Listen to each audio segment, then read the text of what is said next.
Greetings and salutations. Good morning, good afternoon, good night. This is Alejandro, and welcome to a new episode of the X Button. And with me, as always, the lovely uh, bearded master. That is me, Paul. Yes, how you doing, Paul?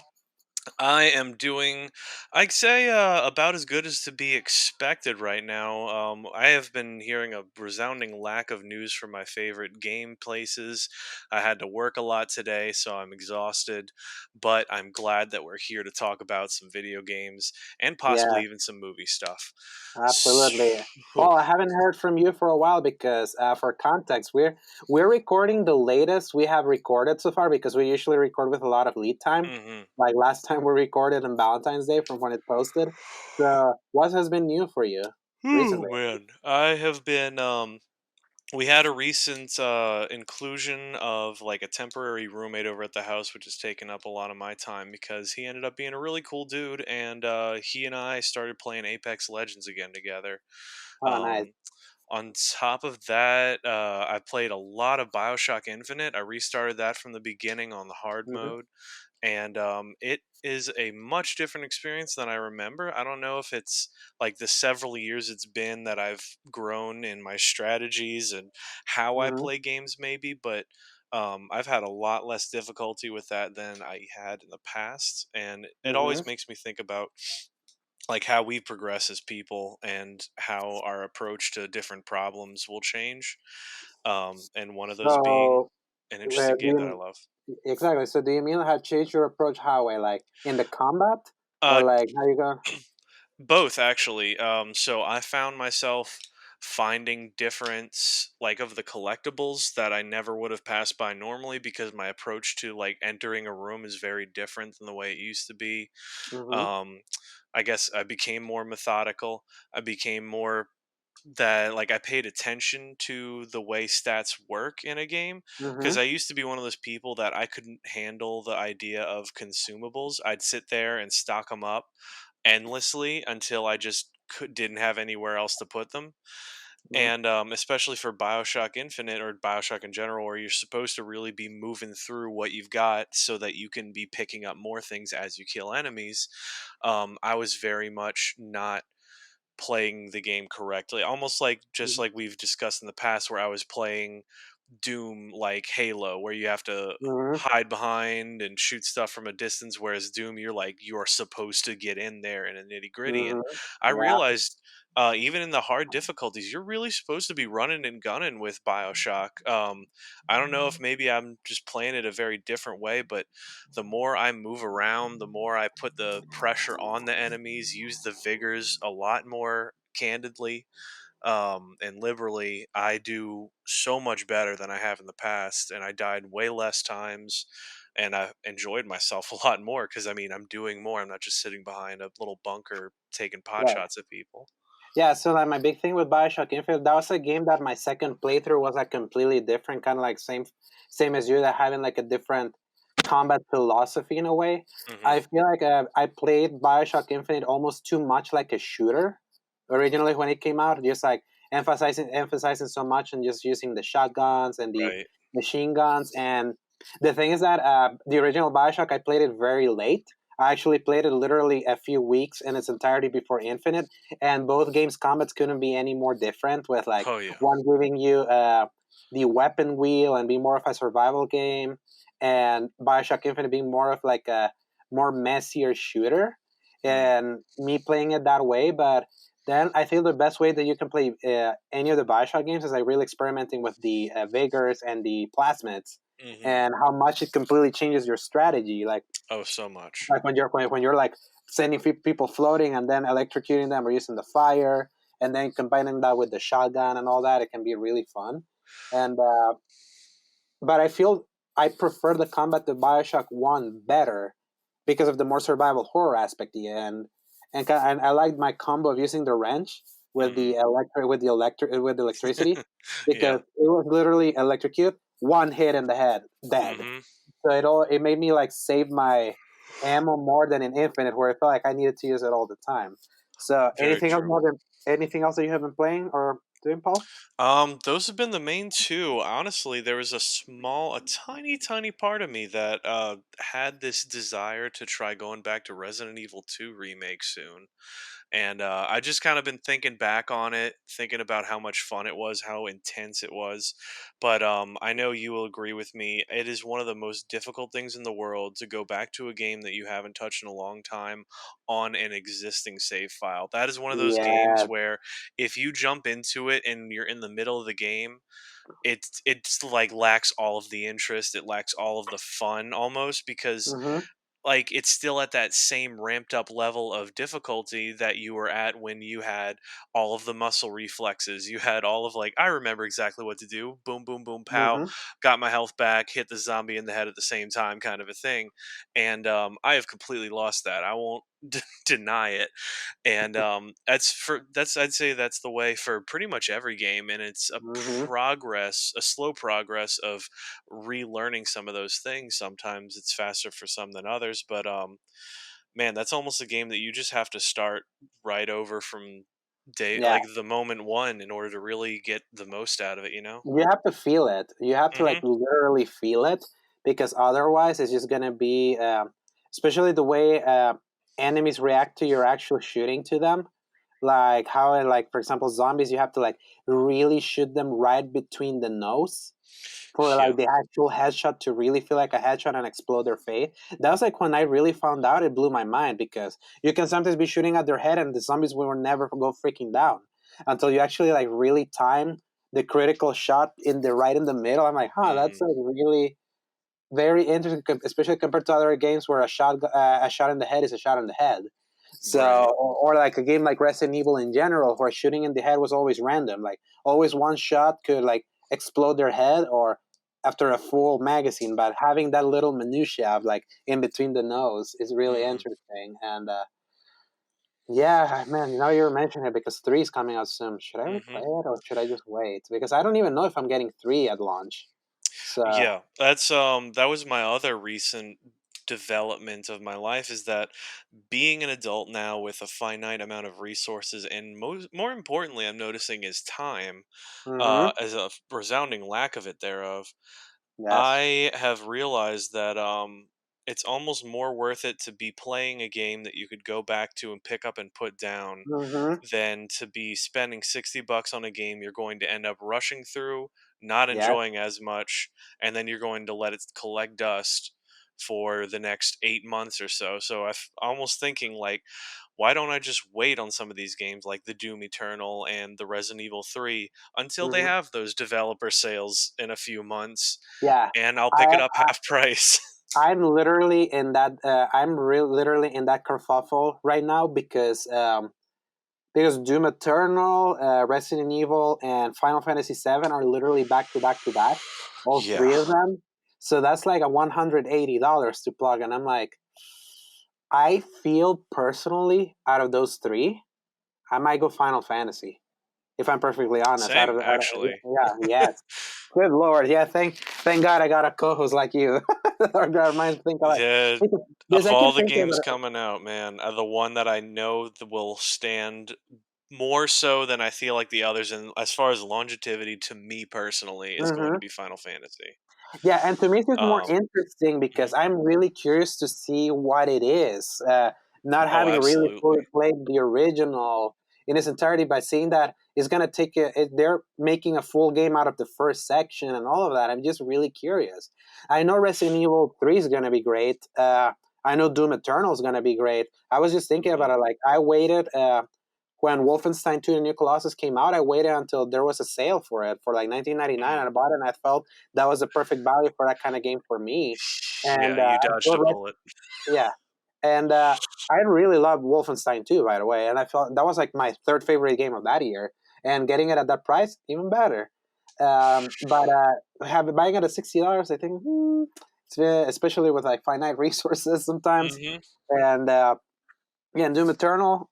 I think I'll also wait for a price drop on that one, even though the chatter around that game is incredibly positive. You want to play the one that's more interesting to me, and that's Final Fantasy. So I think Exactly. you agree in that one. So, but hey, we'll eventually get to those. Yep. It's like it's not like this. game developers are sending us review code or anything. So we'll play what we want and talk about them or what we see. So anything else, Paul? Anything you've seen or For me heard? personally, I feel like that's just about everything that I've been playing right now. How about you, Alejandro? You been doing anything? Yes, quite a bit, I would say. So for playing, still playing the, I played a little bit more of Dreams and seeing some of like the other creations. One of my favorite creations was seeing that someone recreated the Joker dance from last year's Joker movie, with complete with like the complete song, him dancing down the stairs and you controlling that. I'm like, this game is so stupid and I love it. Still grinding on my battle pass in Destiny 2 because the season ends in like 14 days. And I'm like level 67 out of 100. So I'm trying to get that Jeez. done. And I am driving my head up a wall trying to finish the original Call of Duty 2, the launch game from Xbox 360. I'm playing it on Whoa. veteran. And this will be PG-13 allows one curse word. Fuck that game. Holy crap. Oh my god. Like, like the veteran difficulty of that thing, man, like that really drives me nuts. And it's so cheap. And I freaking love that game and like the other difficulties, but man, and I played a lot of them in veteran, but I feel other than Call of Duty World at War, Hmm. it's like most of them have mostly have had their like very hard moments in veteran, but man, like Call of Duty 2, sometimes like really, especially because a lot of the objectives are very expansive, being World War II and all that, and it's like all plain and stuff. That game, like, it's why I played a lot on Saturday. I'm almost done beating it in veteran, especially because the achievements on that game, like literally finish the game on veteran, you get all 1,000 points, and I'm crazy like that. So like, yeah, I want to get the achievement because I never did it back in the day, and I'm doing it. But man, that thing can really drive me up a wall. And then I would just play Destiny when I needed to decompress. I'd be like, at least this is easy. I'm just like melting dudes with my superpowers here. True. Uh, so yeah, that's all I've been playing right now because I'm getting ready for next week because the Division expansion comes out, Oh and yeah. and the good thing it's gonna be like 29.99, so that's pretty cheap. That's what what I was expecting.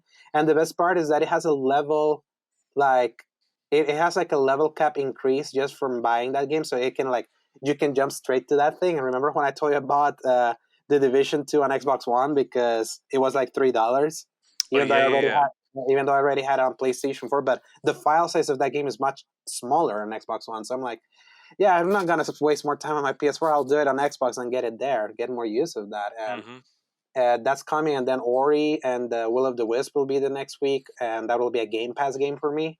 So yeah, just like killing time for those ones.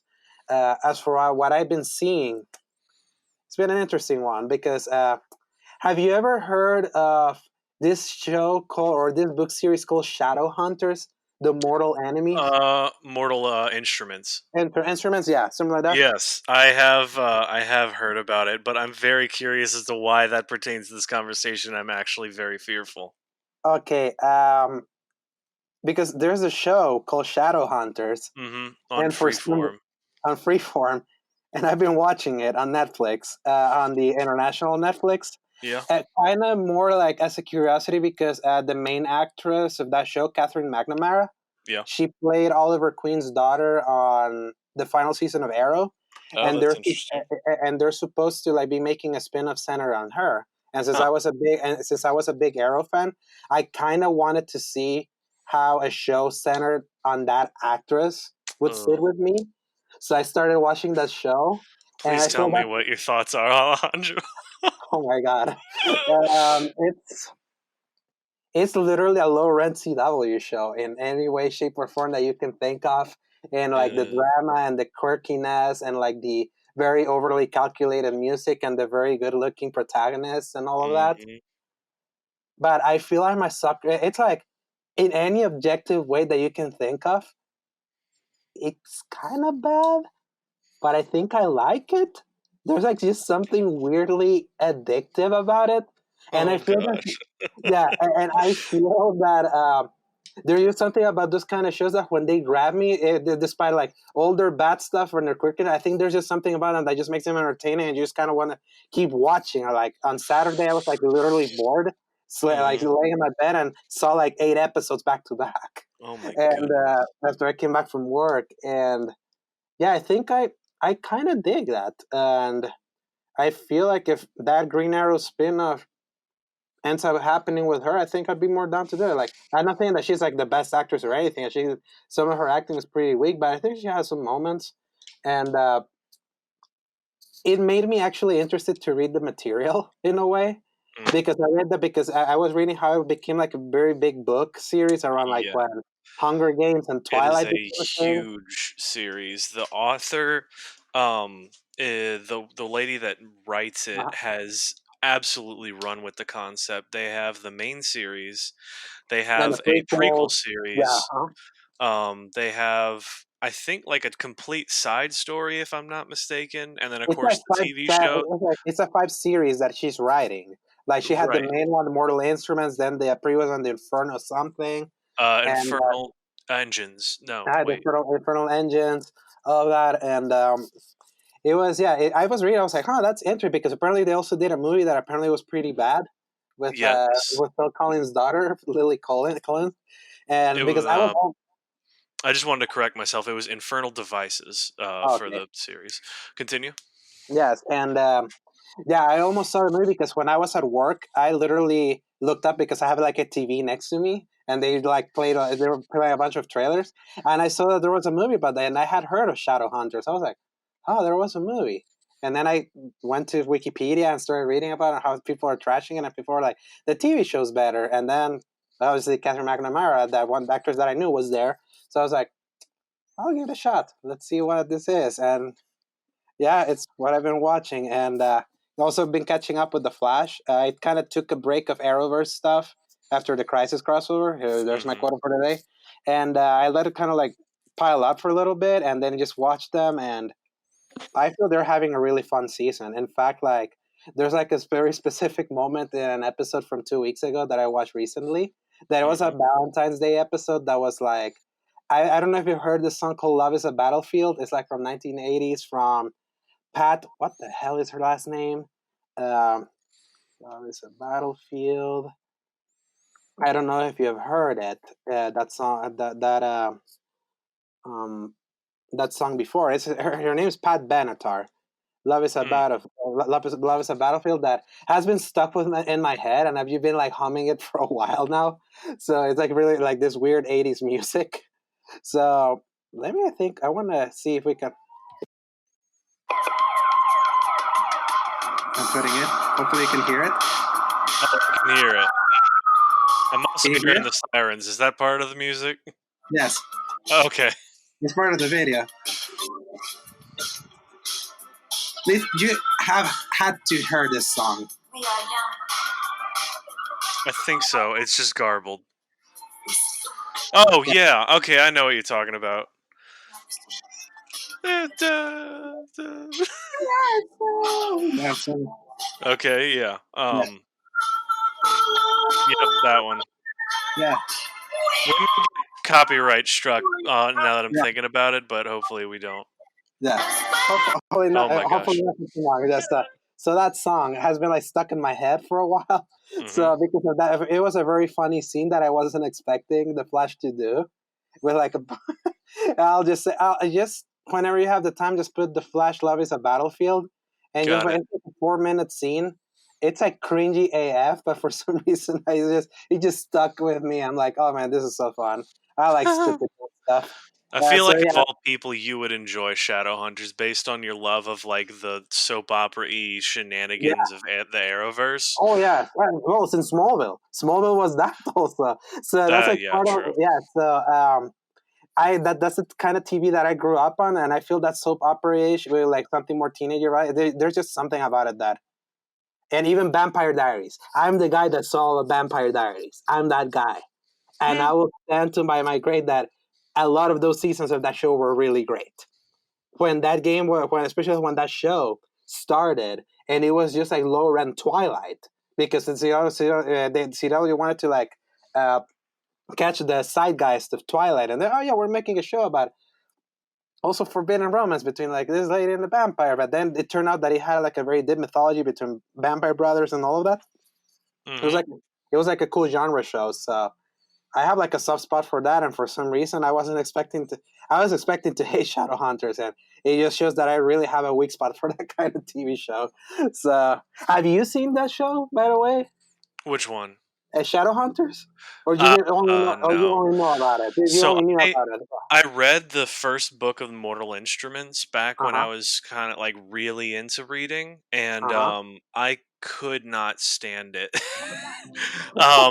So there were various reasons why I was starting to just. It was on the back end of that whole young adult novel craze. Like Mhm. I'd heard of it. I was really looking for something after like reading through Hunger Games and all the other Mhm. stuff, the Percy Jacksons, the Harry Potters, of course. Mhm. That was when Divergent was a huge thing, and it Yeah. just started to really feel like the exact same story, to the point Mhm. that there is a comic that I opened up on my desktop just to make sure that like I got it right, and it was the Adam Tots guy. You would know the art style if you saw it, but he basically dismantles all the dystopian young adult novels Mhm. by just explaining like, once again, it's another girl with red hair. She gets the choice between some guys that are really pretty and Mhm. ridiculously amazing. They're fighting monsters in the modern worlds. Mhm. There's a secret society, Yeah. and like Check. she's Check. amazing at Check. Check. everything and is super important because her mother is like this amazing Uh, person before her, and it's. Oh, I was like, as I was just working my way through it, I was just getting so burnt out by yeah, it was and cliche. It's yeah, like all those cliches are there, it and yeah, is. for And some I know reason some it people just love doesn't. it, but I realized that was like my breaking point, kind of like with Sekiro of the Uh From huh. Software stuff. That Yes. was my moment with the young adult genre, and I was just like, I have better things to do than read Hmm. 800 pages for Yeah. like each book of this Except, series. yeah, I feel yeah you have it is a very specific point in time. I feel like Hmm.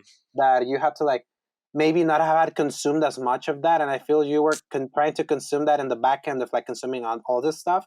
I Yeah. haven't consumed my young adult thing in a while. Because I don't, that's not what I consider the Arrowverse thing. Arrowverse is playing with those stuff, but that's not mainly that. It's just kind of like those elements because of the network it's on. But Hmm. I feel I haven't had that kind of show for a while, or so that kind of story. That's why I feel like I was fine with it, especially because how bored I was that Saturday and not wanting to play anything after banging my head on the wall with Call of Duty too. So I needed kind of that little break, and it just hit the right spot for some reason.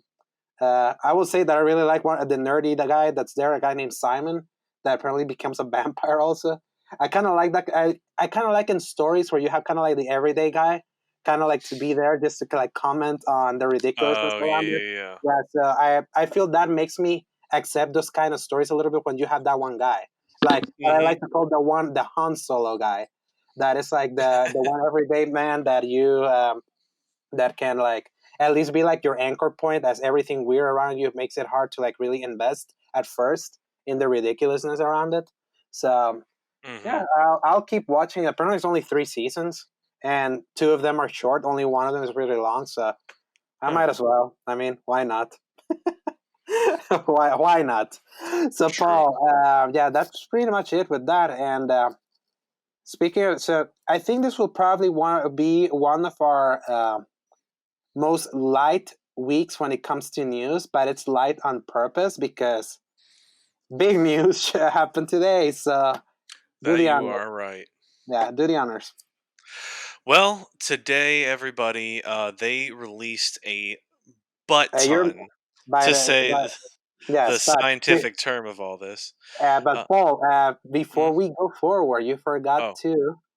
oh, yes, press X, everybody, for some news. Dun, dun, dun, dun, dun. And Yeah, so, that gets me every time. So, everybody, Microsoft has released a literal butt ton of information regarding the Xbox Series X. It is, you said it was an article, but yeah, I feel like even it could have been something even more than that. But basically, they just dropped an entire trade show's worth of information based on the specs and the basically what the Xbox Series X can do. yeah. And All the just for things that people to they know, they like got. it's literally This came from the head of Xbox, Phil Spencer. He Mm-hmm. literally wrote this news release from the Xbox side, where like literally everything that I remember when I told you 7 years ago, like half of the PlayStation 4 reveal was speaking about the specs and all of that. Mm-hmm. Microsoft Yeah. literally just did that in a huge news dump, like a lot. Like there's no two buts about it. Like they really already put it all out there what they're looking to do with the Xbox Series X. Like some of the things that sort of like couple like quick points for people to know. Like this machine will have 12 teraflops. Paul, you know what a teraflop is? It's when you get a really fat guy to jump into a pool. It's like a belly flop, but they're so Yeah. large it becomes a teraflop. So yeah, apparently that's so a teraflop has something to do with like the computing process of like a CPU. Like the original Xbox One, for example, was 1.4 teraflops, while the original PS4 was 1.8. Which a Hmm. lot of people would say those are literally like Chromebook style CPUs. That's how like weak those CPUs were, but it worked Hmm. well with with the rest of the specs of the console, like the GPU and all that stuff. Right. But and then when we got the refreshes, PS4 Pro and Xbox One X, PS4 Pro was 4.2 teraflops, so from 1.8 to 4.2. But then the Huh. Xbox One X was 6 teraflops, going from 1.4 to 6. Now this one's 12 teraflops. So like, as they're kind of like mentioning it here in like a lot of the in a lot of the details they're saying, I think where did they put it, Mr. Spencer? Where do you put it? Yeah, it's like twice the power of the Xbox One X, which at the time was the most powerful console ever made, and Hmm. 8 times the power of the original Xbox One. And apparently, they're doing things like ray tracing. Which, how much do you know about ray tracing? I know enough that it's like instead of pre-rendering what the reflections are, it is in engine being rendered in real time, Hmm. which makes the lighting absolutely gorgeous Yes, and and used to you can be see unheard of before now. exactly, and you can see that with the you can see that with Control. You can find some images that the people that play the PC version, that Hmm. game was ray tracing enabled for people that have beefy PCs, and especially with like the destruction levels of that game and all of that. Seeing some of like the reflections of like all the particles, dude, it's like that thing was unreal. Hmm. Seeing how that thing went. There's other things that they're calling like variable rate shading, which is Hmm. something BRS and parts of it more efficiently utilize the full power of the exercise rather than spending CGPU. So yeah, this is a lot of technical It mumbo jumbo. basically it It's, prioritizes the it's, individual stuff. yeah, exactly. It can prioritize detail while while not sacrificing image quality while you pursue like higher frame rates and higher Hmm. resolution. So obviously 4K will be like a big thing. I think this could like push higher than that. I remember hearing that they were trying to push 8K when we barely even have 8K televisions, Yeah. but it's not future proofing. Uh, I feel the coolest parts are this like SSD storage. So you know what a solid state drive is, right? Oh yeah. It doesn't Yes, have the disk inside it. exactly. So solid state drive is like it's like makes everything load super fast. Like my the Mac Air that I record in has a solid state drive, and like I can see the difference with how like it processes some of my information and all Hmm. that, and that's like built into the built And into the it's thing. quieter and it's way less heat generating, because that Yes. was one of the biggest issues, was that the disk had to spin to be able to read the data, but without having to do that it doesn't have to spin and create the energy, drain the energy of the device itself, Hmm. and it allows you to store a lot more on it rather than just having to Hmm. limit it to the space of that disk. Yes, and another good yes, and that's why. And also for context, the PS5 is also set to have an SSD. So both consoles are pursuing solid state drives. Initiatives for quick loading, which is like their big selling point for the next generation. Hmm. But speaking of quick loading, another thing that apparently like this is super interesting because I don't feel the PS4 can do that. There's this something that they're calling the quick resume, which allows you I to saw that. yeah. So you know how sometimes like for example on a PS4 you can like put the game on rest mode and then whenever you like wake it up out from rest mode Yeah, yeah. It you just wait for it to load, and it drops you back right back when you were. Yep. Apparently, this quick resume feature allows you to continue multiple games from a suspended state almost instantly. Which is crazy, honestly, That's because great. I never even felt a need Uh, to like keep my be- game on in a suspended mode because I always thought that like there's enough checkpoints or you're always smart enough to just save all the time. mhm, But now it's like just the fact that you could literally throw down your controller, turn off the TV, and go somewhere, and then come mhm. back and just be where you were at is an amazing idea. Yeah, not just one. No, and not just with one game, but multiple games. And that's like something for. Are you like a guy that likes to play one game at a time, or do you like dabble at times? So you can like, I'm gonna play a few of this and a few of that. I will say it depends. What like if I have a certain game that I went out, I bought, I'm excited for, I don't want to touch anything but that one game Hmm. until I've at least beaten it. And then I'll kind of start dabbling around. But then there's times like right now where there's either not much coming out or I've kind of handled everything that needs to happen and I'm bouncing around between like Rainbow Six, I got Apex, I got Red Dead Redemption Online, excuse me, whenever I'm feeling like doing that. Um, it's rare, but sometimes GTA Online. Now, what I Hmm. always wonder is, I feel like I could always just turn the game off whenever I'm not currently playing it. I never had like a need to like, oh man, I really wish I Hmm. could have this game open and this game open at the same time.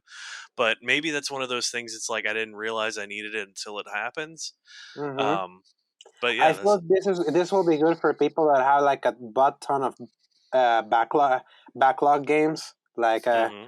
because I know I have a ton of that, and just the idea of like being able to like just thinking that you're not gonna have to sit through the logo company and all of that to resume your other games and all that. I think that's gonna be a really enticing tool to be like just like that. You're back in the game. Because these previous consoles have like dabble into this, but I think this is gonna be like way quicker than that. So that will be impressive to see. I want to see it like happen, like someone demo it and switch from game to game. That's gonna really tell the tale. Hmm. And they're doing another thing they're calling dynamic latency input. Now here's where I'm gonna test how nerdy are you, Paul. Oh, I can't wait. Oh, okay, so input lag. How much does it bother you, and how much do you actually notice it? Especially because All you play right. competitive. You do play some competitive stuff, so I do, yes. I would assume that you have like at least a cursory knowledge of that, or like understand Yes. what it is. You are correct. I would say in something like, I mean, usually it's not an issue in single player games, of course, because it's your own game. You don't have to worry about the connection to the internet. But yes, I have recently been dabbling a little bit more into fighting games, and I've understood way more the idea of the delay of button pushes, and even how they try to combat that with, especially a lot of like the anime and Japanese fighting games, where they will delay everybody a certain amount, which is why you have a lot of people mashing buttons in something like Dragon Ball Fighters and the new game, Hmm. the Grand Blue Fantasy Versus and stuff like that. But then I'm found out that it's a very different approach for something like your Mortal Kombat's and your Tekkens, where I can't tell you exactly what it's called. I'm sorry, but they Hmm. have a different version of the way they kind of built the game so that the lag is very different. It's like instance very specifically to the person itself, I believe, Hmm. rather than delaying everything because it has to go to the server and come back. But yes, there have been many times where like my input has screwed me up on either a fighting game or playing online with something. Or like I swear I pulled the trigger for that game, but for whatever reason that guy got his trigger off first and I'm dead, and I don't Hmm. like that sometimes. Yeah. So yeah, it does bother me sometimes whenever it like really messes me up, Um, but normally it affects me a little bit less than some. All right. Now, to also test your knowledge, have you ever played Killzone 2? I have watched it be played because I was too young when that game came out to be playing M-rated games. So How old were you in 2009? Just at a 2009. I mean, oh shoot, I think I was like 15 or 16. I think actually. okay. So like I You really really, wasn't like really. really too young. It was more of the idea that like I could only play certain games that my parents would allow me to because I had to have my TV and my system out in the family room and I couldn't Mm, have people blowing each other's brains out on yeah, screen. And it but wasn't you until later on that I figured out the idea of headsets that could block out sound even. But yeah, what were yeah. you gonna say? Have you actually played Killzone 2? Like, grab controller, move the sticks, I have and not. I have okay, only so played the PSP game and Shadowfall. yeah, wait, yeah, those are completely irrelevant to this conversation. So, like, Killzone 2 is like Exhibit A of a game that's like so cool and everything, and then you move the stick, and it's completely unbearable. The input Really? lag of you like moving the stick and seeing your character move, nothing can drive my brain up a fucking wall than like seeing Oh, input lag. Sorry, Alejandro, we were allowed one F word. yeah, this is an R-rated. Sorry. Oh my But gosh. nothing like drives me up a wall than like moving a stick and seeing the a late reaction of everything. Like, I like things to feel tight, and Mm-hmm. nothing weirds me out more than, especially like when you're playing a console like a shooter, than like that your actual input not like matching the actual speed of like your sensitivity and all that. Right. And I feel that's where most of the input lag issues can sometimes come, not just from internet, but the actual like the way a game is coded and with the reaction of your input and your controller towards how they animate things. And Mm-hmm. that's why, like I mentioned, that I really hate FIFA, because FIFA is probably like one of like the more serious offenders of input lag. That I always feel like I always have to press everything in anticipation of what's going to happen instead of it happening in that moment. And Mm, hearing that the Xbox Series X is doing dynamic latency input, which apparently it's like they're optimizing latency in the player to console pipeline, starting with the Xbox wireless controller, which will leverage the high bandwidth proprietary wireless communication protocol when connected to a console, which means that it synchronizes much faster. And that's also included with something they call the HDMI 2.1 innovation, which is like a lot of TVs are finally like shipping with like auto low latency mode. That's like beyond just what you call it, game mode on a TV. Like I mm-hmm. think that is, how something. Oh, that's another thing. Like, a big pet peeve of mine, where people like have TVs, like really Yep. cool TVs, and they play games, and they don't put it on game mode. And then as soon as I move it, I'm like, how are you playing this? And then when I changed it to game mode and have them move the controller, it's like it blows their mind. Like, oh my god, the games can be this precise. Yeah, you dumbasses. That's why you have to do that. Like, um, and apparently this Xbox Series X is going to be more built in with that, like in synchronizing with this. So can you just imagine, like, if you're feeling just a tiny bit of lag, how like they seem to gonna be eliminating it? Again, this is something that I need to see like in a video and then show it, like have a controller in hand and press the buttons and see how it Yeah. how it works, because that could be like a really cool game changer for me, because like that, like especially like I mentioned you with, I wish you could play Killzone 2 and see what I'm talking about with, like, just look, just put on YouTube Killzone 2 input lag, just put it so you can Like see right what I'm now? talking. Yeah, just put it. Okay. Yeah, All right. yeah. All right. But I'm gonna see what it shows. I'm gonna type it in the kill some input lag. Yeah, let me see. Yeah, not three. It has to be Killzone 2. All right. So there's one from 3-1. It's like a This 1 minute. is Call of Duty 4. So yeah, All so right, it's like PS3. Watch. you're seeing like there's gonna be a video where you're gonna see the Call of Duty 4 input lag when they move All the right. stick, When I move the and then analytic, it moves pretty much at the Hang same on. exact time. Watch. 2D4 input lag. I feel like this isn't going to be working. yeah, All right. Because I'm coming up with a Really, really million different accurate. But videos. now watch. yeah. Do you see one that says Killzone 2 controls delay? Oh yeah, yeah, yeah, that's it. Yeah, so it starts with like it'll Watch start when I put showing Kill Zone 2. it's gonna show how the input lag of Call of Duty 4 Modern Warfare, and then it's gonna show like the input lag of Killzone 2. You'll see. Okay, I'm following you because I was like, why are we watching a video about Call of Duty 4? Yeah, Okay, yeah. And he deflected. Okay, cool. And yeah. now, Skip to like mid to second 31. yeah. All right, here we go. Yeah, Oh, you'll. 30. Okay, okay. He's looking at it. He's looking at it. And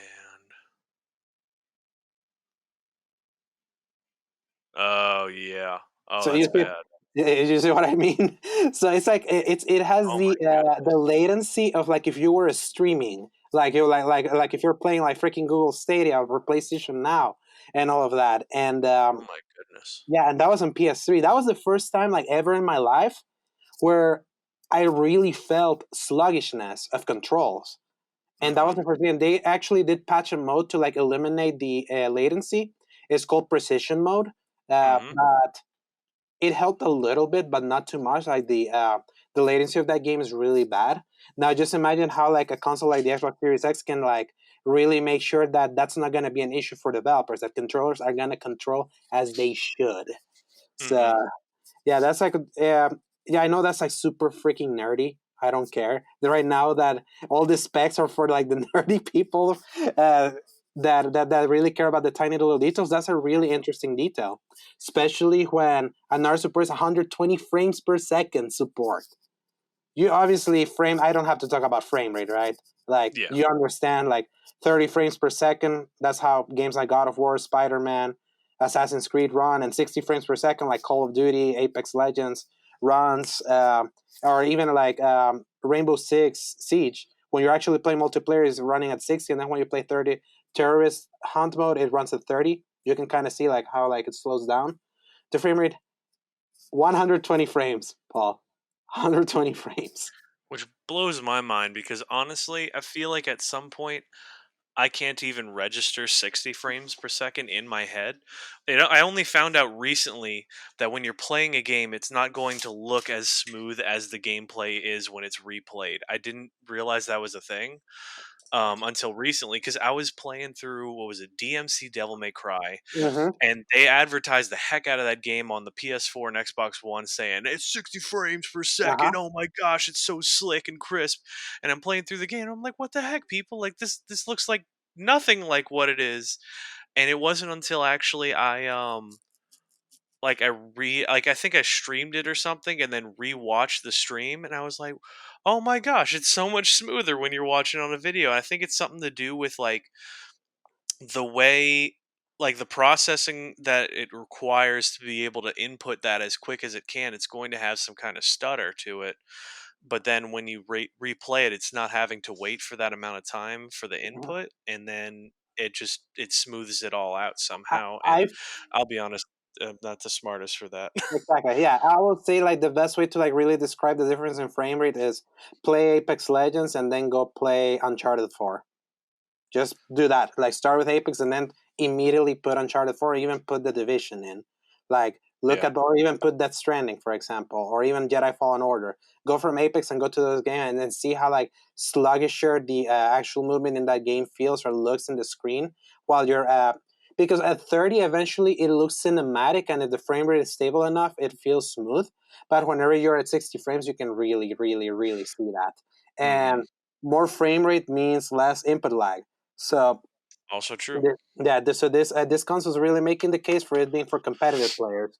Hmm. But probably like the more important things that I think are going to be of huge importance going to this next generation. These three things: 4 generations of gaming. So right now, their backwards compatibility thing, they're doing backwards compatibility better than most right now, and that how True. they're really going to their back catalogs and even improving some games. Like they're going to actual code of like an Xbox 360 and upresing a lot of that stuff. And they're like literally grabbing every game that they have made compatible on Xbox One with the original Xbox and Xbox 360. All of that's going to work out of the box when this thing launches, including Hmm. every Xbox One game. It's going to have like any enhancements like that by thanks to the power that is doing that. Apparently, all these enhancements will happen without developers even having to do any work, so they don't have to go back in and have to like update the code manually to be like, hey, we have the extra power. Let's like improve the frame. Apparently, the console is gonna do it for them. So Hmm. like games are gonna automatically gonna do that immediately. Obviously, Xbox Game Pass is still like their biggest Trojan horse in this race. I've been like raving about Game Pass over the last couple episodes, how great of a value that thing is, and they reiterated that they're not abandoning the launching their exclusives day on day Hmm. on Game Pass. You can always buy them if you're one of those guys that live in prehistoric times that want to go to the closing Game Stops and buy the discs and hold them in your collection, or you can just pay like $9.99 and play the entire game immediately right on launch day. Like, and you can even preload ahead of time so that it's already installed and ready, just like a digital pre-order. You can It totally do really that. blows my mind that they can do that. Yes, and I mean, this is being said from like somebody who exclusively has played PS4 for a long time now since it launched, and I've really dropped off on what Xbox has been doing, and I haven't been listening at all to the mhm, Xbox Game Pass, and I'm only just finding out, I think, as of last year about it, and mhm, then even more the fact that like all the stuff you can do with it now. mhm. And the most important thing, and I feel that, and this is one that actually cuts a little bit of a debate between a lot of us, the Statics Media members, not just you, me, Paul, but also our good old PJ. Uh, Smart delivery, which, as they describe it, is this technology empowers you to buy a game once and know that whether you're playing in an Xbox One or Xbox Series X, you are getting the right version of the game on whatever Xbox you're playing on.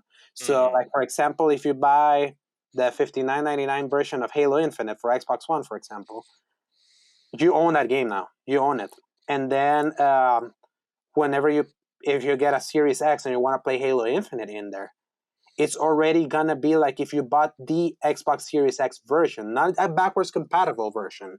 It's Right. actually the version, and you don't have to pay a cent. It just knows what it is.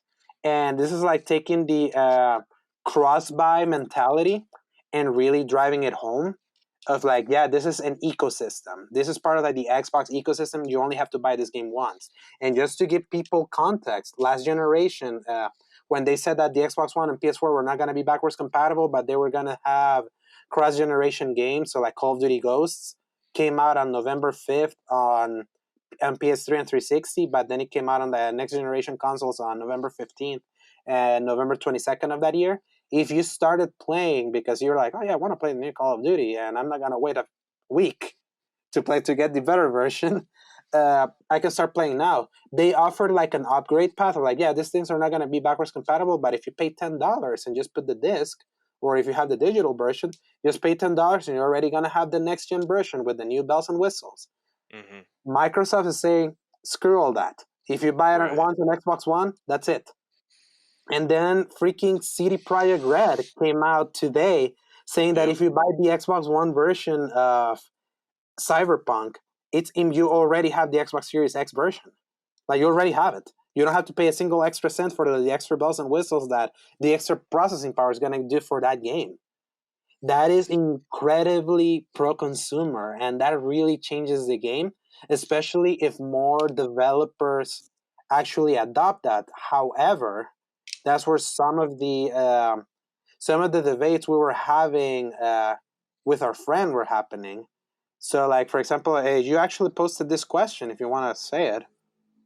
Um, I oh yeah, the one that we were talking about in the Mm-hmm, chat.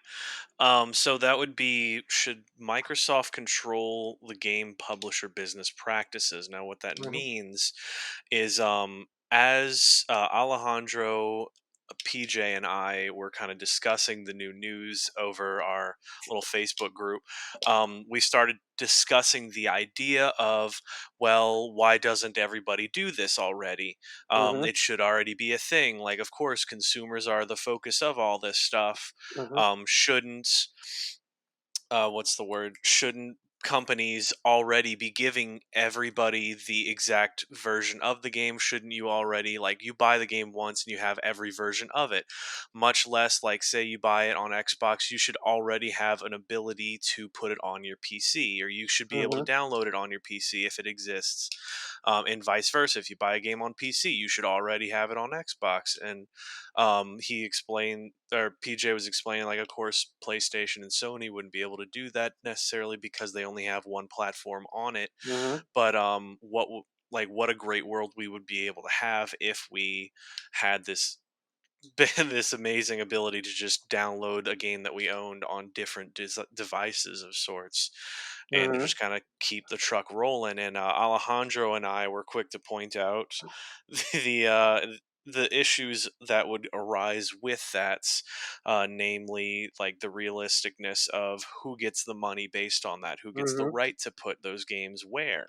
Yeah. Is it going to be its own uh, is it its own launcher? Is it its own program, or is it like Mm-hmm. everybody gets their own stuff? It would Yeah. just kind of be a lot of information. So, how about Alejandro? You can kind of go where me and you were saying Yeah. with that, and I'll kind of bring up each of the issues that Exactly. PJ So was bringing up, just no, to like, yeah, make it fair, you know. exactly. So PJ was like mentioning how he had to buy again whenever he like for example the original Destiny, that he was a little late on the upgrade train because he started on 360 and then wanted to move to Xbox One, and he started paying that, and that's when I brought up that was like, yeah, that was then. Right now you wouldn't have to pay that, and then he started mentioning how like everything they should start doing that, and then I mentioned how like that wouldn't make a business sense because especially like on PC, kind of like you when you build like for example when you build because he was mentioning Steam how like you bought a game on Steam and you have it forever because and it's like yeah it makes sense it's on Steam, that's a PC. So PC is like a PC game is built and with like different specs in mind that adapts to like whatever machine or like whatever your computer specs are, but it's just one SKU. It's still a PC version with different modes in it. Hmm. When you're building a console game, you build a console SKU. Like the version that you build for Xbox One, you're also building an Xbox One X version. When you're building a PS4 version of something, you also have to build a PS5 version because they're like completely separate hardwares, and it takes that extra work. And that extra work for for some developers, they would like to the fact that they put in the extra time to like take advantage of the extra whistles of different hardware. That's why for them, like they would want to extract something out of it. What Microsoft is doing is basically saying, yeah, we don't want you to buy our games twice, just buy it once, which is really pro consumer. But then Hmm. when you put the ball in the court on the third party developers, the EAs, the Activisions, the Ubisoft, the Warner Brothers, all these different developers, like Hmm. is them saying, you're gonna make the two different SKUs for completely different architecture and all of that, but players are only gonna buy one of them, and they're gonna get both versions automatically. That works for Microsoft for their games because it's their system. They rather you play on their system, so that's why it Hmm. makes sense for them. The fact that Cyberpunk developer CD Projekt Red was like the gamers shouldn't buy games twice. So if you buy the Xbox One version, you get the Series X version. It's like that's a huge shift, and I don't know if developers are gonna follow suit. And Microsoft is in no power saying this is an obligation, and they were actually pretty quick to point out this is something that they have the ability to do if they want. It's like if you want to just charge once and have both and have the players have both versions of the game, we're not gonna stop you from doing that. We're also not obligating you, and I feel that's smart because I do believe that, especially these developers, like they need to make money. Like they absolutely have to make their money, Hmm. especially if they're gonna be investing in different versions of games. It was different whenever they were doing like the PS4 Pro or PS4 version or Xbox One X version of games because both those systems are the same architecture. Just the Xbox One X and the PS4 Pro just have a little bit more memory and a little bit more of a overclock in in their CPUs, but they're still Hmm. the same machine. They're still building the same game. They're just adding a little just a little different specs, kind of like a PC version. So they would still be doing that, and then having to work on the PS5 and Xbox Series X that has completely different architectures, like the SSDs and all of that. That takes like a different kind of ballgame when you're developing it. And then you're telling your developers if they buy the PS4 version, they're getting the extra work you're doing for free. That's like Mm-hmm. that's why Microsoft can't really force that because it's gonna break the bank for some, unless they think that they can drive a huge volume of sales of just the previous version to make it even. Yeah, it's like that idealistic future that PJ wanted not happening, especially for that And kind of like for multi-platform games, especially. yeah, and I don't want to discount what PJ said at all. That Mhm. he had Yeah. an absolutely good point with what he was saying, and ideally, yes, I agree that that absolutely should be the case. Where just something that popped into my head while you were explaining it, just imagine the kind of money that Bethesda has made off selling Skyrim to us in its Mm-hmm. many different forms, in all of its different consoles, even on the same console again in like an updated version. Mm-hmm. Um, and then you have the mods that you can buy and stuff like that that revamp the game itself, but it's all for the sake of the money that like somebody like Howard, I mean, most likely he just is the spokesman, but somebody over at Bethesda had the idea of, wait a minute, it's been a little while. Why don't we give them a new way to play this? But we need to make money, so Mm-hmm. why don't we sell it back to them at a ridiculous, like, full price or $40 or something The like that? remaster version with updated Yeah. textures and all of that. Special edition, all that good stuff. Exactly. And So imagine they did all of that work, and then suddenly because we bought a Skyrim on PS3 or 360, we already mhm, get that version for free. right. That's like an example of like what developers are doing of taking advantage of the new hardware and adding the extra textures that weren't possible on the previous console. Mhm. And Microsoft is literally pursuing the very pro consumer move of like buy it once, it's yours in whatever version it is. And I just don't know if that's gonna happen for every developer. I just don't see that. It's like Yeah. that'll be especially for developers that want to make money. That's just not gonna be sustainable. Like I don't imagine, like for example, Activision doing that with Call of Duty, especially as uh, Oh, not at that all. Well, money hungry as they are. I Like they will will want to say, sell two versions of that game. Look at GTA mhm. 5. Like for example, look at GTA 5, the game that has Oh sold like yeah. 120 million copies. That's like mixing the people that bought that game originally on PS3 and 360 back in Mhm. 2013, and they doubled back up on PS4 and Xbox One and even the PC version. Yeah. Like that's the reason why that game became so big. Is a lot of people double or triple dipped, like we sometimes Mhm. do with Blu. Like when we went from VHS to DVDs and Blu-ray versions of like our favorite movies. Mhm. You had like to buy it again. exactly. So a lot of people like imagine if Rockstar would say like, yeah, you can only make the money of the one version, and you get all the versions of the games. It's like it's too good to be true, and those developers just they just want to keep making money. They just go Yeah. yeah, and Um. it's good for Microsoft to take the stance that that's available for them if they want to take it, and it's up to them. It's just an optics thing for them.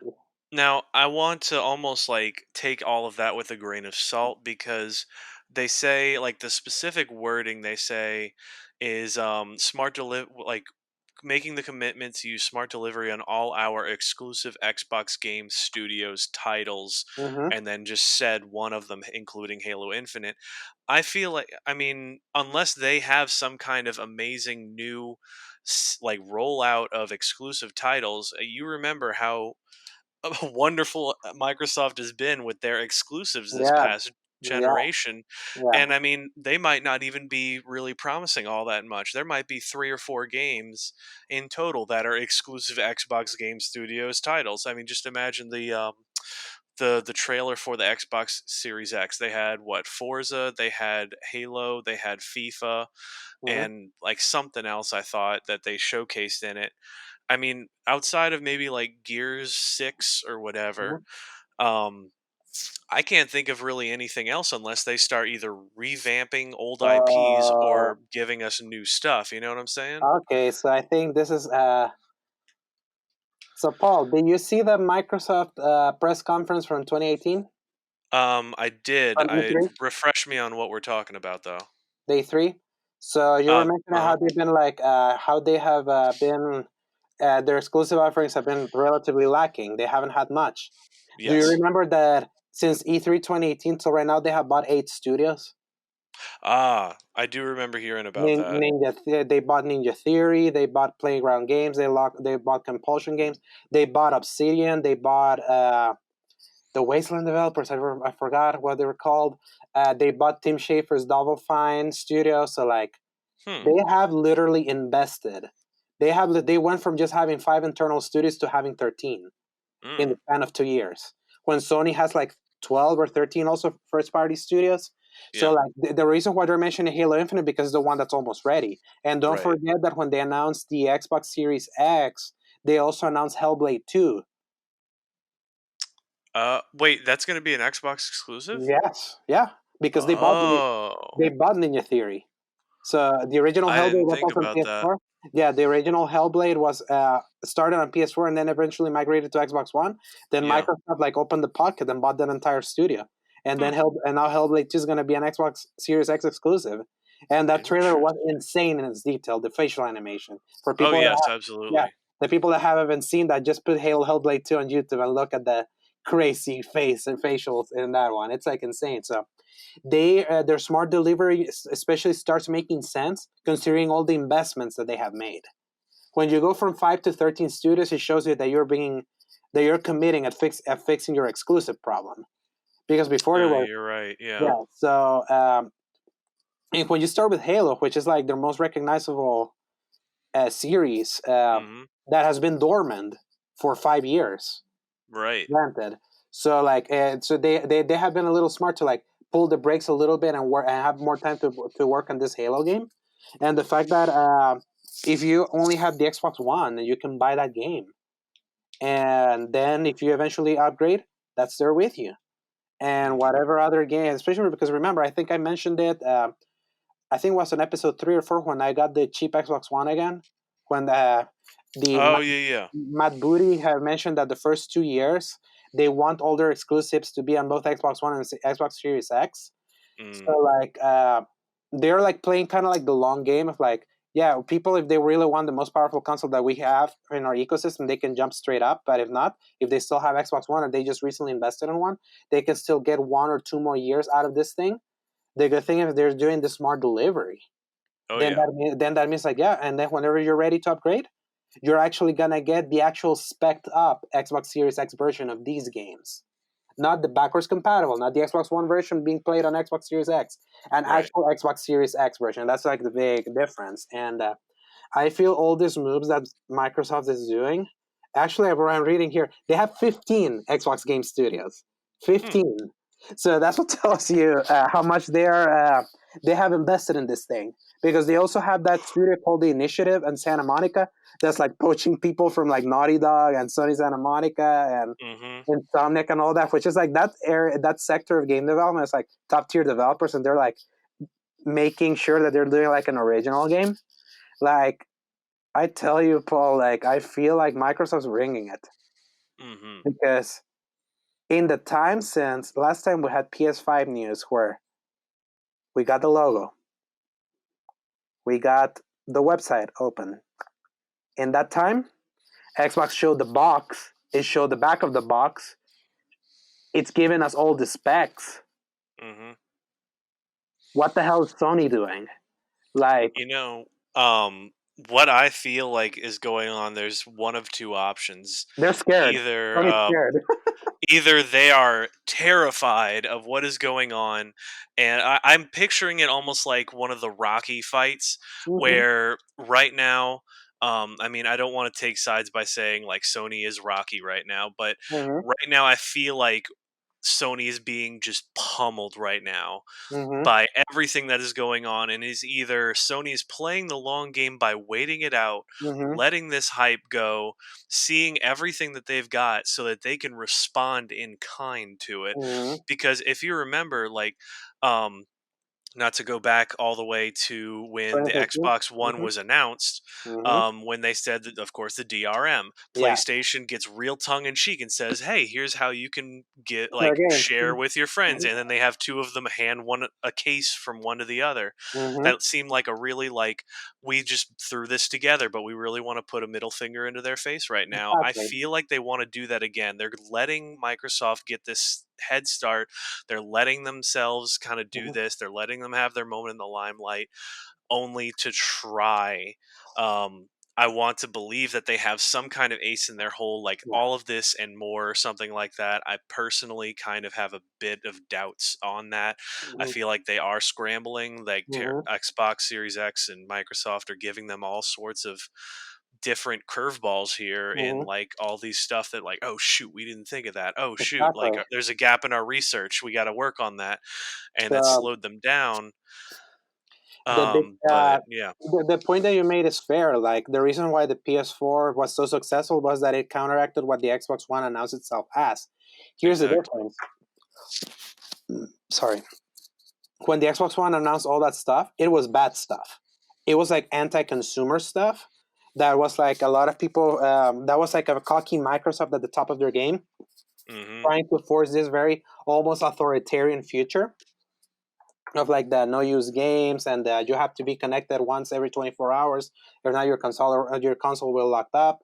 Our people in the military can't play the Xbox One because they're not connected to the internet, and we have a product for them. It's called the Xbox 360. It was Oh, I all forgot bad. about that. Yeah, so it was all bad stuff that Microsoft for some reason they almost, you know how sometimes you kind of overplay in poker. You feel like you have a really good hand when you don't, and you expect the other guy has like the same hand. And then Sony literally called their bluff, and Hmm. and literally we're not doing that. Like you're not always online. You're not use games are there and all of that, and it worked as a nice counteract because the things that Microsoft were doing were negative.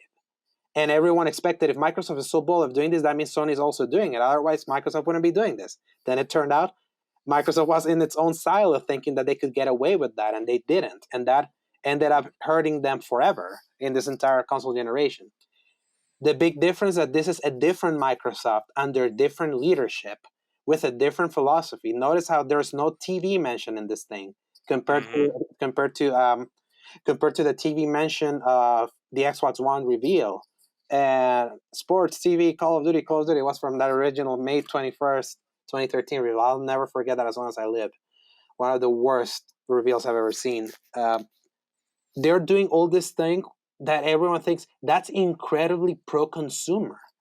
That's like True. they're like putting all these really good vibes, and not only that, they're controlling the message. Because let's not forget, like before the Xbox One originally was revealed, Sony did that February event that I told you, the one where they did the specs and they announced their first batch of games, but they didn't show the console. But they announced officially, we're doing the PlayStation 4. Here's the controller. We'll show the box later. Uh, Now it's Microsoft. Like it's ironic because last week on February 20th, last Thursday, was the 7-year anniversary of the PS4 reveal.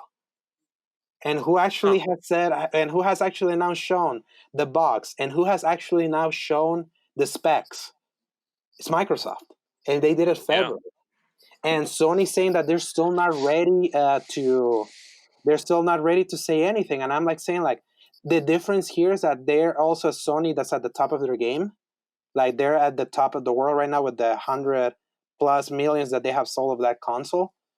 But by them being this quiet and them being this caution, like taking this much precaution almost, it almost feels like someone that has had a lead for so long that they're so scared. They're freaking scared of losing that lead.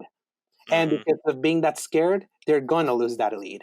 Because right now, Microsoft is just doing. Because here's the thing: if PlayStation 5 is revealed, and you have to buy the PS5 version of Cyberpunk, while there's still a PS4 version of Yeah. Cyberpunk, while on Xbox you only have to buy one version, you get already the upgraded thing. What does that say? That's the kind of situation they put themselves in now, and even worse, now it's out there. The Xbox Series X is 12 teraflops. That's a lot of power. Hmm. The rumor said that the PS5 was 9.1 teraflops. Oof.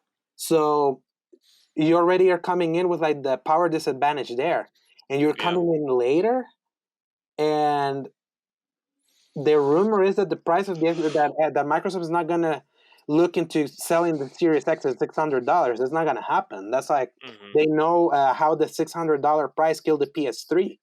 Yeah. So, and then with what we read with the Bloomberg report last week, that Sony's having trouble with like the manufacturing of the PS5 because of the very expensive cooling that they're putting in. Hmm. That there's like they're putting the PS5 at $450 per like the build-up of the unit.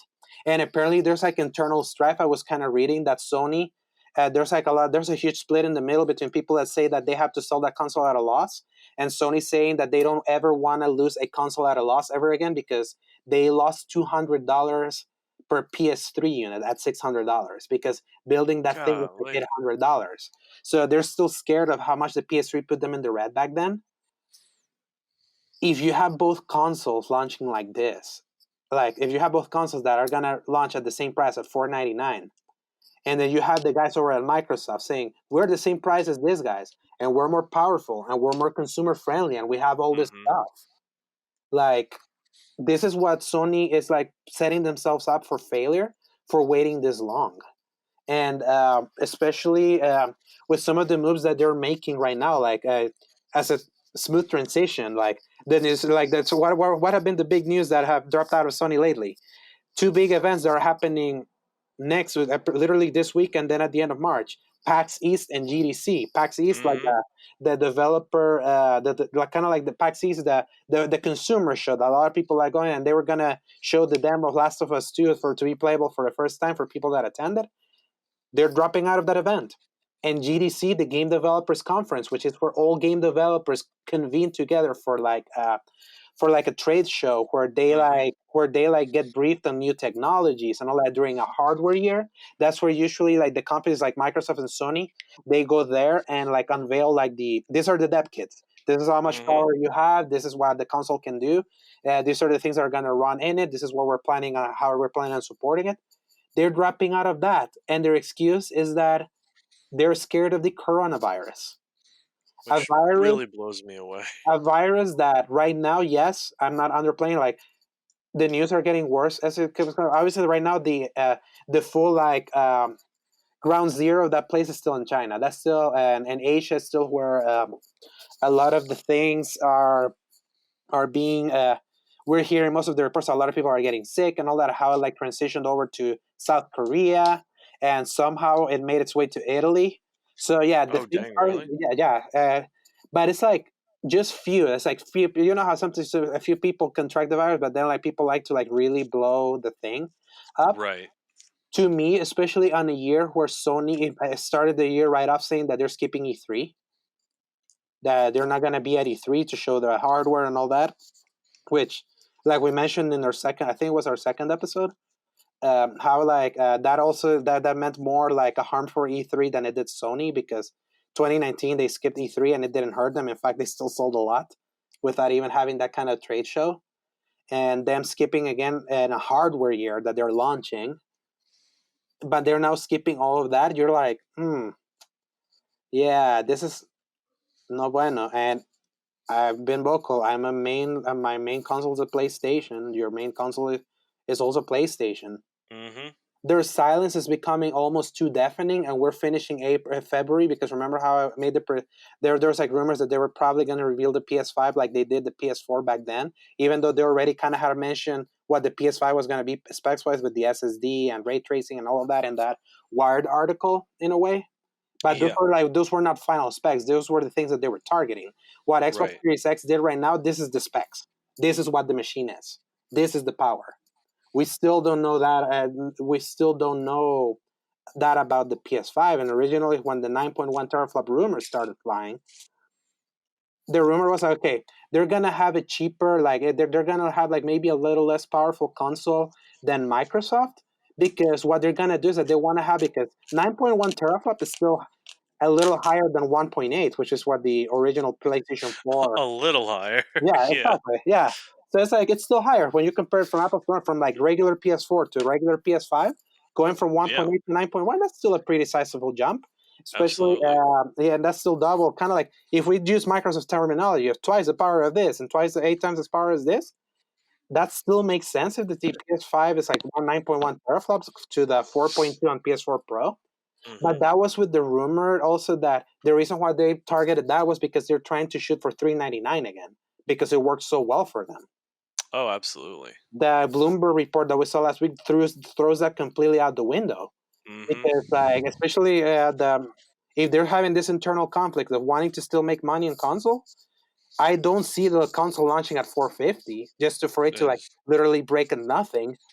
But yeah. it's like it doesn't seem like a nice move launching straight up against your competitor that has right now the theoretical more powerful hardware, unless Sony comes out of nowhere. And the reason why they've been quiet has been because they have been beefing it up again, which I doubt. It's too late in the process for them to be beefing up their console. So yeah, it's like I feel like Microsoft is really playing chess, and they got them a check. They put them in check. One small move and it'll be checkmate. And Yeah. especially being the market leader, they're like this. They're really one step at doing a major screw up, and then the tables turn again, just like Microsoft, just like how the tables turn on Microsoft in 2013.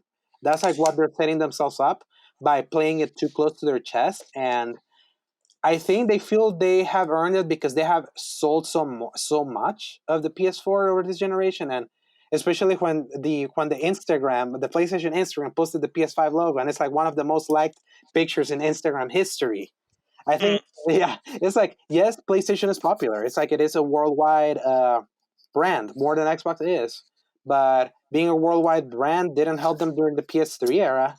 So the Giants can still tumble, and if literally they're hiding against coronavirus, which by the way, even the mayor of Boston, the actual mayor of Boston, it has nothing The to mayor do. of Boston. Yeah, the mayor of Boston, like the Oh mayor, yeah, yeah. the actual mayor. Okay, He I'm wrote, listening. he wrote a letter uh, to Sony President Kenichiro Yoshida, saying that they should really reconsider their cancellation of their plans to go to PAX because that just fits into this Asian stereotype of like the weird sicknesses and all that. When you even have the freaking major write you in to be like, how asinine that you're really canceling the plans for like a virus that's like literally has more of a problem in the other side of the world than here. So I think that really tells you kind of like they're really playing chicken, even though they're leading. Hmm. And like that tells you that Microsoft really came in with their literally akimbo shotgun and like just blasting them and it's blasting them straight at Sony's head. So and I really do feel it in my unless you mentioned, unless there is an ace in the hole, that'll be such an ace in the hole that we're gonna be like, man, why did we ever doubt it? Yeah. Like unless they have that, their silence is gonna come to bite them. It's really gonna come to bite them, especially like they should, especially if they had the weaker console, they should have gone now. They should already announced it. They Hmm. should have scrambled to announce it when Microsoft announced the box and the name in December. But I would almost say that is exactly what Microsoft would want them to do if they wanted everybody to believe that Sony was scrambling. If like because think about it, if Xbox did that and Sony was just like, "Oh my gosh, well guess what we have?" Like that would almost instill a little bit of like mistrust in me because I would be like, "Well guys, come on, if Um, you have that much like faith in your own brand, just like wait the amount of time you want to do it." Like if somebody so tried to hit me with that, I does that make um, sense? yeah, but that's literally what happened. Look what happened at CES when they literally used stage time just to show a logo of a I console will agree with that. Yeah. that we had already known the name with the Wired articles from the previous year. How was that Yeah, for the no, year? And then I'll and give you that one yeah, so, because I say like not in the December part. I would say they were good by yeah, not doing it. exactly. After this whole nonsense with then they were like, "Oh, well we have a we have a whole thing too." And it was just the logo. Hmm. Um And then a that's what I website with was almost nothing, like, and then a website with nothing. It's yeah. like yeah, it's like a total like it's just you start noticing all these things, and then being so stinking quiet with only the state of plays and all of that. It's just that it's like the secrecy is like at some point it's like man they're maybe saving a lot, but now the secrecy is just like yeah I'm starting to get a little worried. Like I'm Mhm. really starts to getting a little worried that they're again gonna lose again. But again, this is not me just being a console fanboy. It's just like I feel that they really did so well with the PS4 generation, despite some stumbles, even a few here and there. But like they Right. really bounced back again, and they really have a really nice history in video games. Like the PlayStation is so ingrained in popular culture and like what video games ended up becoming.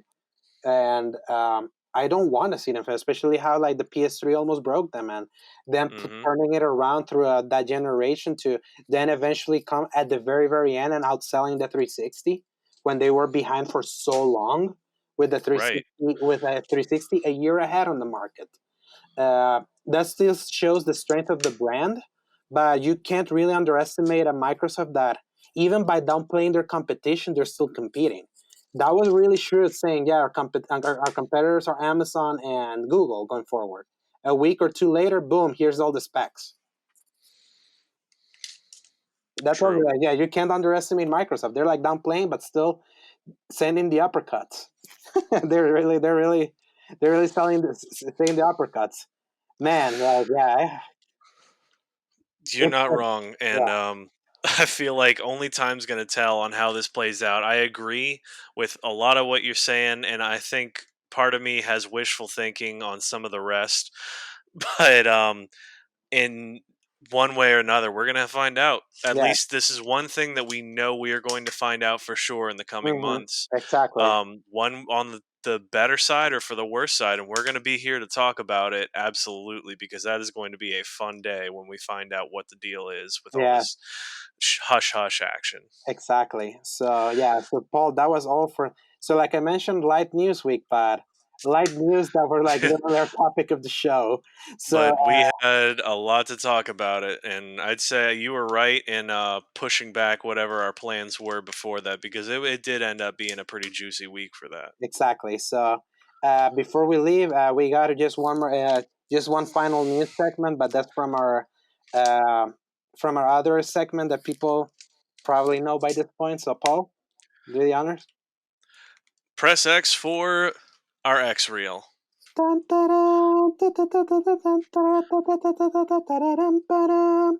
One day we will pick an actual sound to play.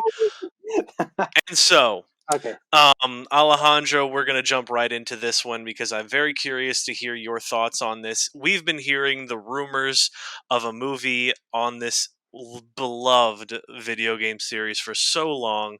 I still think Nathan Fillion should be playing the main role, Yes. but Alejandro, we have more news about the Uncharted live action movie featuring Tom Holland as a young Nathan Drake. Now, our news for this has been the fact that it is apparently moving along swimmingly, which is not something that I expected at all. Now, Yeah. I know there's probably a big caveat to that. That's what I've been reading. And Tom Holland looked at the script, and as being Tom Holland, he immediately started blabbing to everybody who would listen about Mhm. how it was great. Mhm. Um, and now, Alejandro, tell me the truth of this. Give me that real nitty gritty. So I think the latest news that I heard of the Uncharted movie were two of them. One that apparently what Tom Holland was saying when he read the script was that it was taking a huge cue from Uncharted 4, A Thief's End, which based on Tom Holland being Nathan Drake, I assume he's based. If they're gonna try to base the his younger self part of that movie, like when you're playing Correct. as Kid Drake. Which, by the way, I feel Tom Holland looks more like the Nathan Drake from Uncharted 3 when you play as young Really? Drake in Colombia than in the one in Uncharted 4. Oh, yeah, Uh, absolutely. Sorry, so, so I misunderstood what you were saying there. yeah, so that's why I find funny that that he actually looks more like the young Drake from that third game instead of the more way younger Drake from 4. And the thing is, Uncharted Yeah. 4 is old Drake. It's basically a Drake almost at the verge of retiring. So it's really interesting to say that they're basing the script on that. But I think also the bigger thing was that I think it was last week they said that the movie was about to start filming in 4 weeks, and I'm like, BS. Do you know that movie recently lost its director? How in the Did it? world? How in the world are they gonna start filming in 4 weeks when the director recently like jumped ship? And I am sick and tired of hearing about this freaking movie. You know when it was first announced?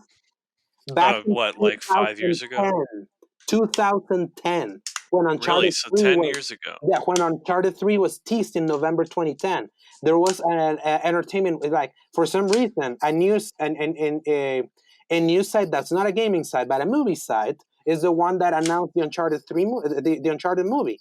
That originally was going to be played, and the Nathan Drake role was going to be played by Mark Wahlberg.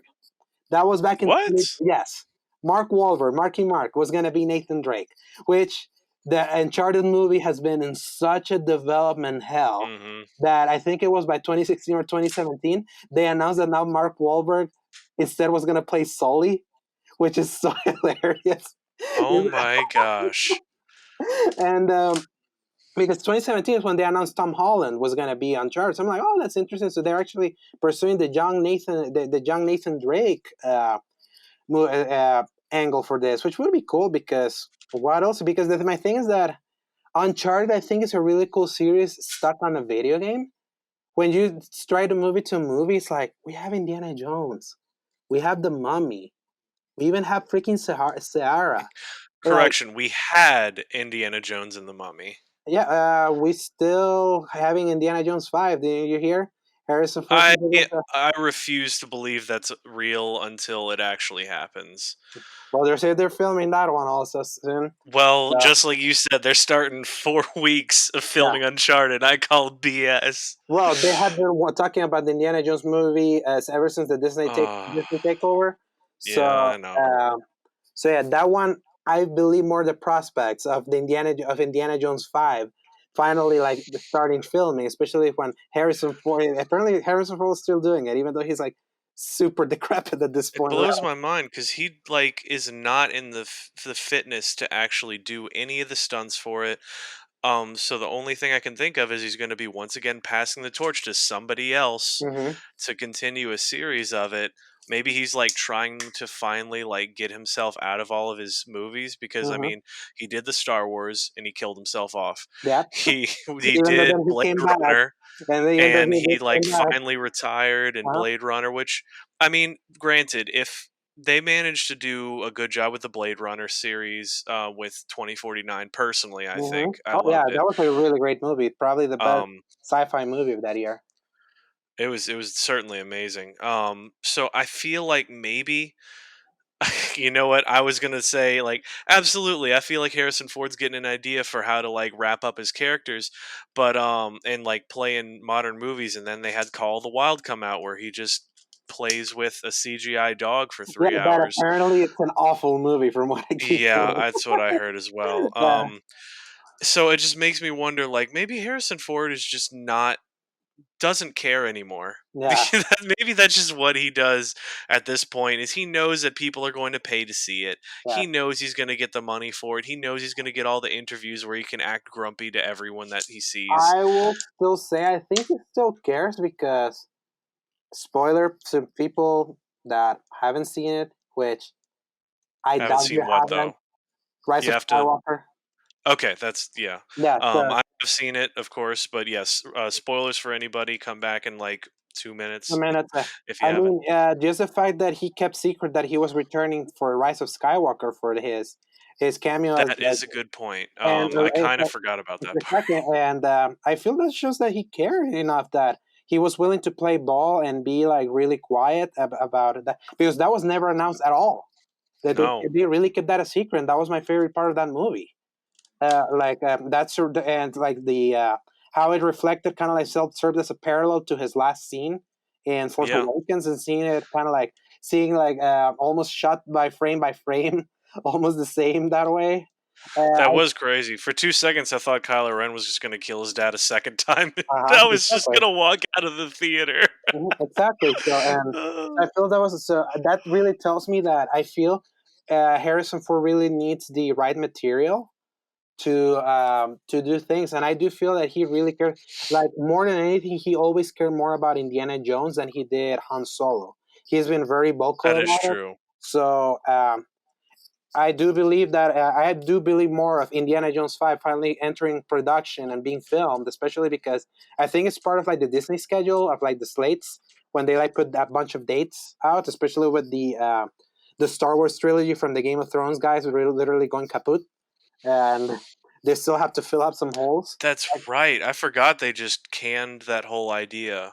Yeah, that was supposed to be Knights of the Old Which, Republic, and supposedly. I mean, as far as like I'm sad we're not going to see the Knights of the Old Republic for that, but and I know one of us said it at the time that it happened, but just imagine like being so stupid that you crap can your current show because you get a deal from Disney, but Uh-huh. because you crap canned your show, So Disney bad, yeah. completely cancels your plans. Exactly. Yeah, it's like it's just that the idea of like, yeah, we're gonna like really rush the end of Game of Thrones because we got this Disney deal for to work on Star Wars, and we don't want to work on Game of Thrones anymore. Even though there's a lot of people that still want to work at it, but we still want to be the ones that end this. So we're gonna end it now in the worst possible way. Yeah, And really. then Disney apparently didn't watch Game of Thrones as it was airing. So after a couple months later, they're like, okay, we're gonna watch to see what how they wrapped up their story. Oh no. Mhm. And then conveniently, those guys got their Netflix deal, and then suddenly they no longer have the Star Wars thing.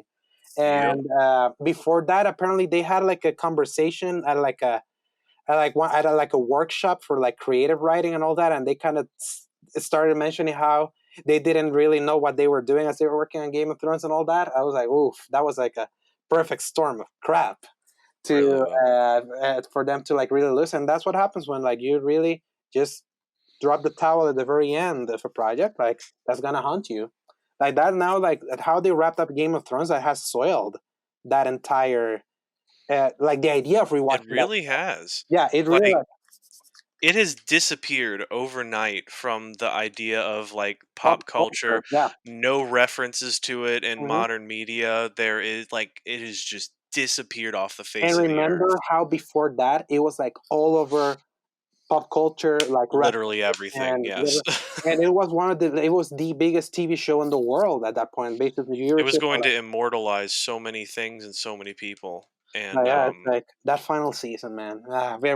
We're getting it close goes to to the one. show you though, Yeah. like the importance of really like finalizing what you've got. Like even if you don't have like a solid idea of what you're writing, for any of my writers out there, any of my people working on stuff and projects, just do your best, because this is what happens when you put in like that, like when you take your foot off the gas, Hmm. when you coast through the last third of your whole story that you've worked so long on. Yeah. Like if you have the passion for it, if you don't have the passion for it, just put in the effort. Yeah. And probably the most heartbreaking thing is that I feel like the production crew in Game of Thrones, especially in season 8, that was probably the hardest they've ever worked.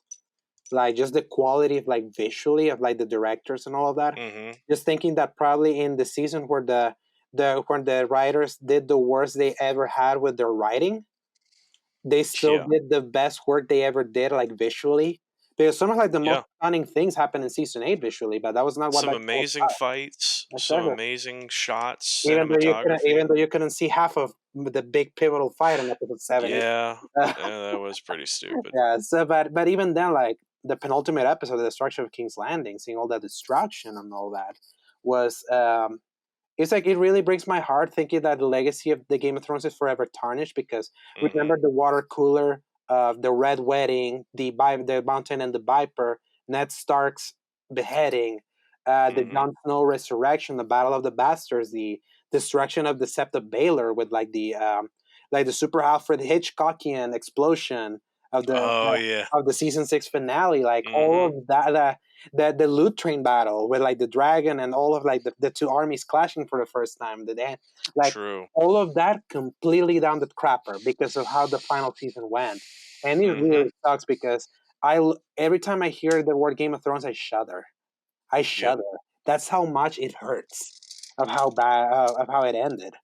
And yeah, and it's sad. Well, it's you reap what you sow. We're not gonna get those Star Wars movies, and I think we'll be better off if imagine they were gonna start the trilogy and they were gonna drop out by the third. Like they're just gonna phone it in by the third movie. The end. Oh, So that's absolutely. literally what the precedent that they have set now. Hmm. So yeah, man, that was like an incredible like tangent after tangent that we went down when For we were just real. talking We about the started off third with movie. Uncharted. Yeah. Um, but in any case, I feel like we've kind of wrapped up what we needed Hmm. to in Yeah, this episode today. exactly. So, Alejandro, do you have any last 2 minutes blurbs of wisdom you have for our listeners? Uh, keep fighting, keep running, keep going. Like, don't give up. Like, don't even during the doldrums of like repetition. Just keep remembering the whys of why you're probably doing some stuff, because then when you less thing that you know it, you may be onto something, but you won't see that if you think that you're not going anywhere. So just keep on going, even if it's just a grind. That's my 2 cents. Good word, Alejandro. The only thing I'd add is know your worth. The Solomon said it best in the good book. There's Mm-hmm. nothing new under the sun. Everybody's done the thing that you want to do. Why not do it anyway? Mm-hmm. Because you'll know that you did it the way you wanted to do it, and there are going to be people out there, I guarantee you, that will like it in exactly the way that you want it to be done. Mm-hmm. And with that, Alejandro, we're going to be wrapping it up. I'll be giving you back the reins for the last little things. I've been Paul. This Thank you is, very much for everybody joining us. yeah, this has been Alejandro, and remember, no matter what you do and where you are, press X. To play. Good night, So everyone. hasta la vista. Baby.